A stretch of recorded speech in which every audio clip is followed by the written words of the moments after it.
દાહોદ જિલ્લાના જેસાવાડામાં હોળીના પર્વ બાદ ઉજવતા ગોળ ગધેડાના મેળાનું અનોખું આકર્ષણ છે। એક સમયે ગામની મનપસંદ કન્યા સાથે લગ્ન કરવા માટે ગામના યુવકો અહીં પોતાનું કૌવત બતાવતા, જોકે હવે આ મેળો ફક્ત મનોરંજન માટે યોજવામાં આવે છે। આ વિસ્તારના લોકોએ વર્ષો જૂની પરંપરા આજે પણ જાળવી રાખી છે। સીમડાના ઝાડના થડ પર એક ગોળની પોટલી બાંધી દેવામાં આવે છે, જે લેવા માટે જ્યારે યુવકો થડ પર ચડવાનો પ્રયાસ કરે છે ત્યારે નીચે ઊભેલી યુવતીઓ સોટીઓ લઈ યુવકને મારે છે અને નીચે પછાડી દેવાનો પ્રયાસ કરે છે। જ્યાં સુધી કોઈ યુવક પોટલી સુધી ન પહોંચે ત્યાં સુધી ઉઠાપટક ચાલતી રહે છે અને સૌ કોઈ આનંદ લેતા રહે છે।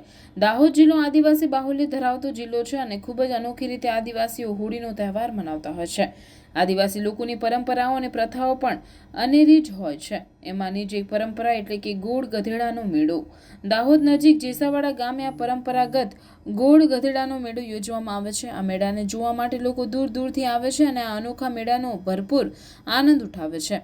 આજુબાજુના તમામ ગામના યુવકો તથા યુવતીઓ આ સીમાડાના ઝાડના થડની આજુબાજુ ઢોલ નગારા સાથે ફરે છે અને આદિવાસી નૃત્ય કરે છે। હાથોમાં સોટીઓ લઈને યુવતીઓ નૃત્ય કરે છે અને ઉભેલા યુવકો પર સોટીઓનો મારો પણ ચલાવે છે। જોકે આ રીતે ઢોલ વગાડીને નૃત્ય કરવાનું કેટલાક કલાકો સુધી ચાલે છે અને ત્યારબાદ શરૂ થાય છે ખરો ખેલ।